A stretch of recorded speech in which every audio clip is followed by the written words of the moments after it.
Ku mengerti perjalanan. Bismillahirrahmanirrahim. Assalamualaikum warahmatullahi wabarakatuh. Waalaikumsalam warahmatullahi wabarakatuh. Selamat malam, Cice.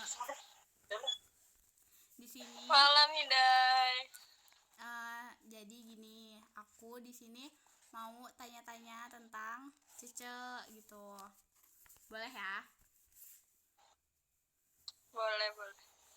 Nih, sekarang Cice boleh perkenalin diri dulu, dari nama dulu deh, nama. Nah, oke, nama saya Rina Nurikmah Imani, biasa dipanggil Cece. Halo Cice. Jadi kesibukan Cice sekarang apa sih? Kuliah kah atau gimana? Kesibukan sekarang yaitu kursus fashion designer di Raradiasa Fashion Course. Di sana itu udah belajarnya dari kelas jahit, pola, terus bisnis, desain gambar, dress, baju, fashion, terus kalian sama ilmu bisnisnya. Jadi kayak paket lengkap gitu. Emang sudah menuju ke fashion designer gitu. Dan siap untuk menjadi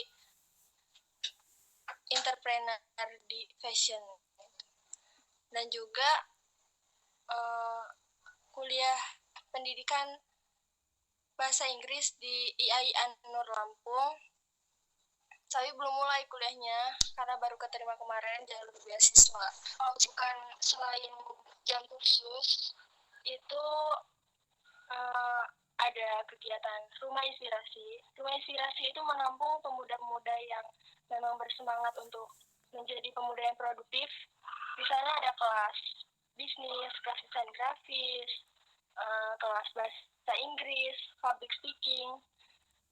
Di sana terdapat mentor yang mendidik kita sebagai mentor gitu. Mentor tersebut mendidik kita agar menjadi mentor. Ngerti nggak? Jadi Cice itu melatih buat itu ngajar orang. Kan terdapat kelas-kelas nih. Siapa saja pemuda dari manapun yang memang ingin dan mempunyai semangat agar menjadi produktif gitu. Ayo gabung di Rumah Inspirasi untuk mengisi kekosongan kita dan biar kita tuh produktif gitu. Di sana kan belajar, dituntun pelan-pelan sampai kita kayak public speaking. Kita awalnya nggak bisa nih public speaking, terus kayak desain grafis awalnya tidak bisa, editing tuh nggak bisa. Jadi dididik sampai bisa. Nanti suatu saat nih si pemuda-pemuda ini yang dididik ini udah bisa gitu. Jadi ketika buka kelas selanjutnya, yang ngisi tuh bukan lagi mentor-mentor kami, tapi kami sendiri gitu. Gitu sih. Terus selain itu juga, selain berkesibukan di Rumah Inspirasi tersebut, juga di Risma, Remaja Islam Masjid, di desa sendiri. Alhamdulillah di sana pemudanya aktif-aktif dan sering sekali mengadakan seperti kajian milenial. Sebisa mungkin kita mengadakan kajian tersebut tidak bosan gitu. Mungkin suasananya dibuat seperti kafe-kafe gitu, mengajak pemuda-pemuda yang lain. Karena prinsip kami begini, kami ingin mengajak pemuda-pemuda yang lain untuk ayo sama-sama produktif, sama-sama kita mencari kegiatan yang positif gitu, ketimbang untuk melakukan kegiatan yang sia-sia gitu atau hanya sekedar main HP. Kita mau mengajak gimana sih biar HP ini jadi hal yang positif gitu, nggak hanya untuk sekedar buka WhatsApp atau aplikasi yang game lah gitu. Kan bisa nih HP ini kita gunakan untuk misal mencari hal yang positif seperti kita melihat kajian-kajian online gitu. Setidaknya kita dapat ilmu dari sana gitu. Gitu sih tujuannya. Terus Cice juga ngajar ya, Ce ya, katanya? Kenapa? Cece ngajar ya? kajian Ngajar, ngajar. ya. Oh iya, alhamdulillah eh, dikasih kesempatan untuk ngajar karena sebelumnya saya pribadi nggak ada keinginan untuk jadi guru, nggak ada sama sekali. Awalnya gini, komen di suatu status pihak lembaga sekolah tersebut karena memang masih saudara dan sekolahnya juga ya, keluarga gitu. Iseng aja komen, oh bagus loh sekarang udah meningkat gitu, semakin maju sekolahnya. Terus ditawarin ngajar nih, wah keren juga gitu ya, baru lulus SMA udah ditawarin ngajar, sedangkan kayak yang lain aja sibuk kuliah gitu. Apalagi aku tahu sendiri ya, kamu kayak sibuk banget, terus banyak yang ngeluh, nggak cuma kamu juga, pasti teman-teman yang lain juga gitu kan, banyak ngeluh, terus capek, dosennya kadang gini gitulah, belum tugasnya yang numpuk. Sering banget sih dengar kayak gitu, cuma kayak ngedenger ada yang nawarin kayak gitu, tertarik gitu lama-lama. Dan sebelumnya memang bingung kuliah ini mau ngambil jurusan apa, karena kan memang baru daftar gitu. Tadinya mau ngambil ekonomi syariah, karena kan kursusnya ngambilnya jalur bisnis, apa kuliahnya pantas di bisnis gitu. Cuma karena setelah ditawarin ngajar itu, mungkin sebelumnya kan karena istihoroh nih, Allah nunjukinnya pendidikan apa bisnis. Dan akhirnya setelah ada tawaran itu, menurut aku sih kayak itu tuh jawaban dari istihoroh itu gitu. Jadi alhamdulillah ya udah memantapkan diri untuk ngambil pendidikan bahasa Inggris. Insya Allah itu udah cocok gitu, ya udah alhamdulillah menerima tawaran ngajar itu gitu. Ya udah berlangsung sebulan sih ngajarnya, alhamdulillah. Jadi seneng karena alhamdulillah semakin banyak hal yang membuat aku ini produktif gitu. Ya daripada nganggur gitu, nggak jelas, suka aja gitu, karena kan bisa menyalurkan ilmu yang udah dapat di rumah inspirasi, bisa di kursus juga bisa kita tawarkan kepada anak-anak didik gitu kan. Ngajar ini ngajarnya prakarya nih, tentang kekreatifan ya gitu, karya-karya gitu. Alhamdulillah ya bisa lah setidaknya menyalurkan ilmu kreatifnya kepada anak-anak didik gitu. Insya Allah biar anak-anak juga termotivasi gitu. Itu sih tujuannya, pengen banget melihat orang melihat aku ini termotivasi, terinspirasi terutama gitu. Kayak misal kita update status, update apapun di sosial media, pengennya tuh nggak hanya sekedar foto, nggak hanya sekedar foto, status nggak hanya sekedar status gitu, tetapi bagaimana aku ini bisa menyampaikan dari foto tersebut, walaupun hanya foto selfie gitu misal, tetapi ada suatu pesan yang disampaikan kepada yang melihatnya gitu.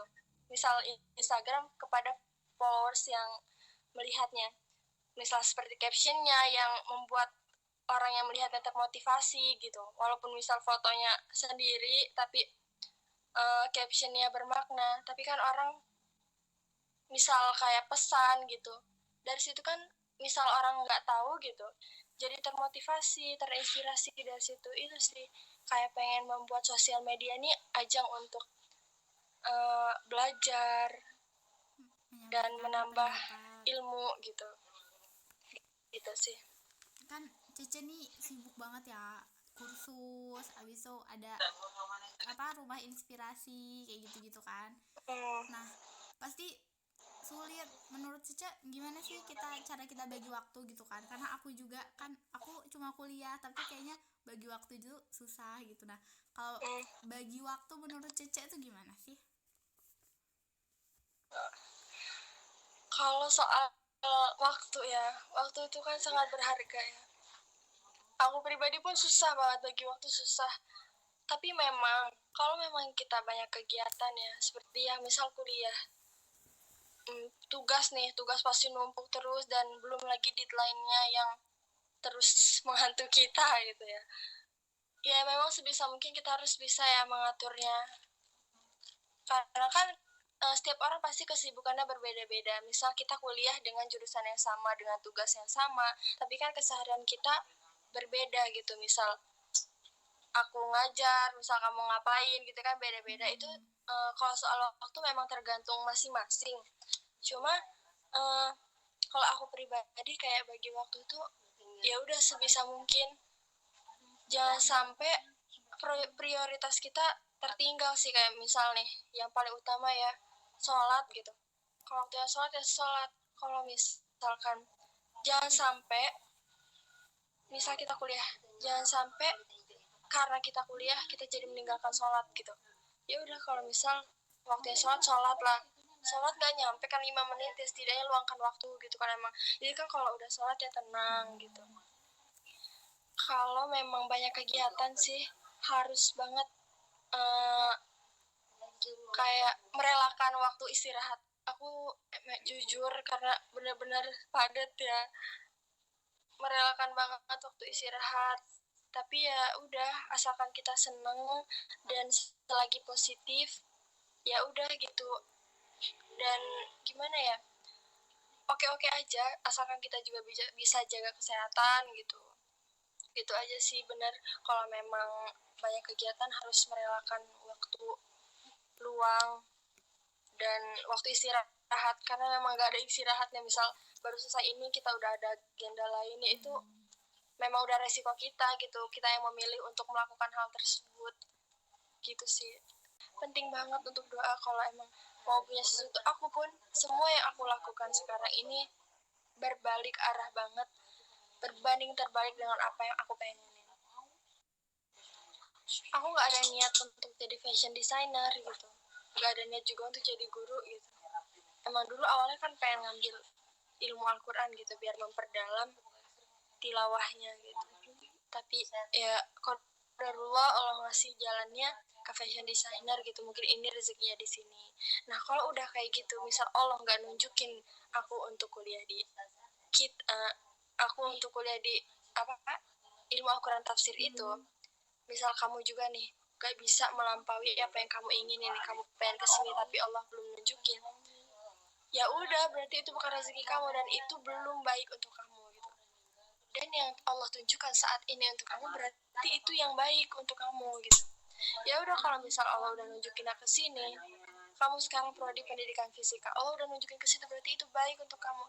Dan tugas kamu adalah untuk menjalani hal itu gitu, menjalani gimana tugas-tugas kuliahnya, menjalani ya apapun yang terjadi di prodi tersebut gitu.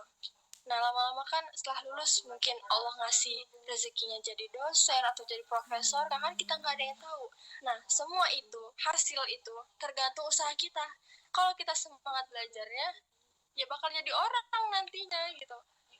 Ya kalau kita sekarang males-malesan, ada tugas males apa-apa, ngeluh itu aja, cuma ngeluhnya ke Allah aja. Kalau misalnya kamu ngeluh ke aku bisa apa coba, aku nggak bisa apa-apa kan gitu.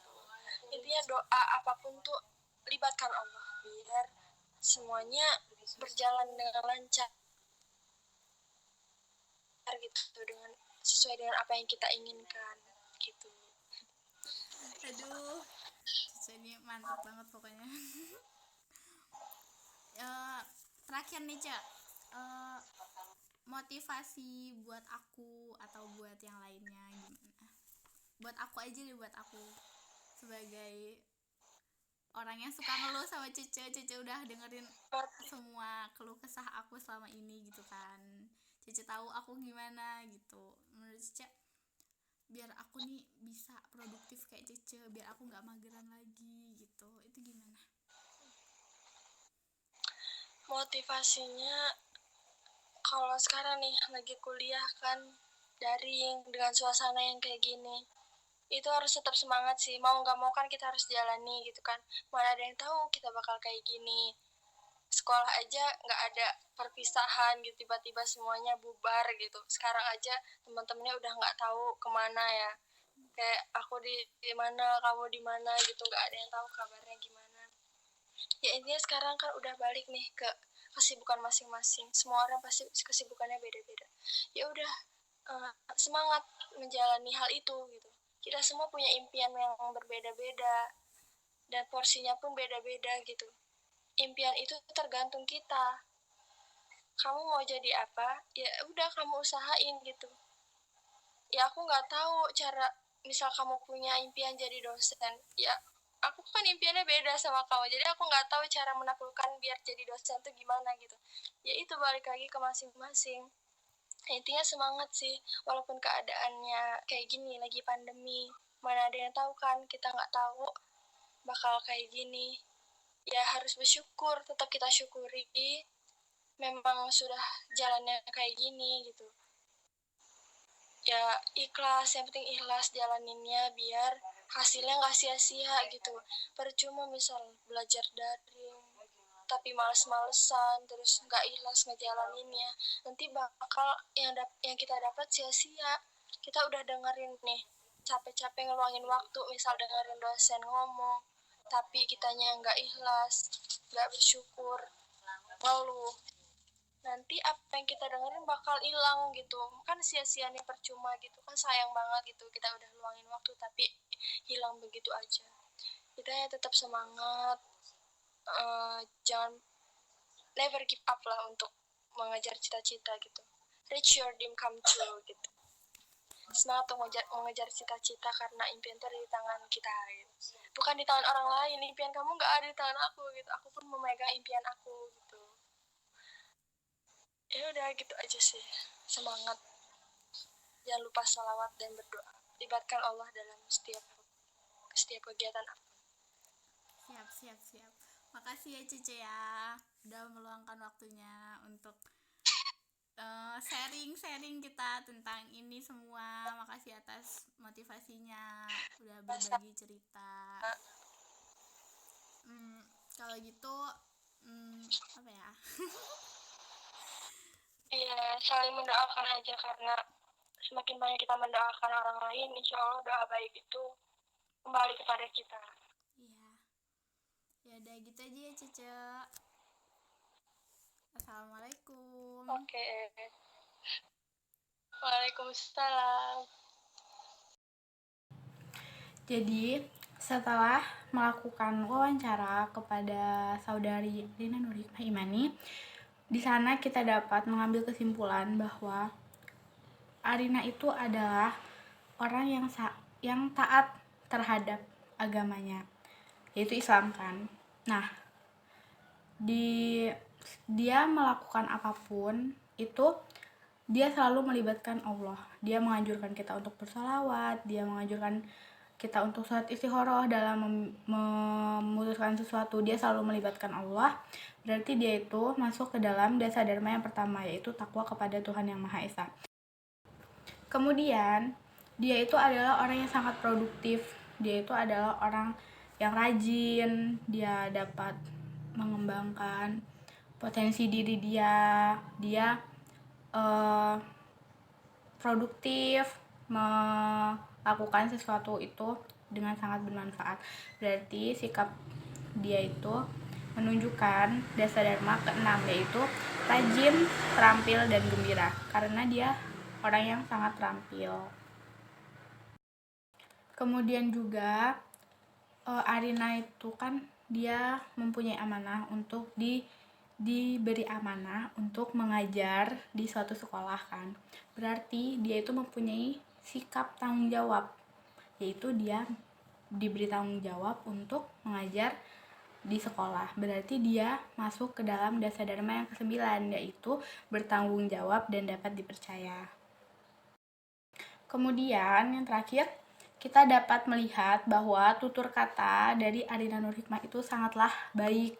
Jadi saya mengambil kesimpulan bahwa dia juga menerapkan dasar dharma ke-10, yaitu suci dalam pikiran, perkataan, dan perbuatan.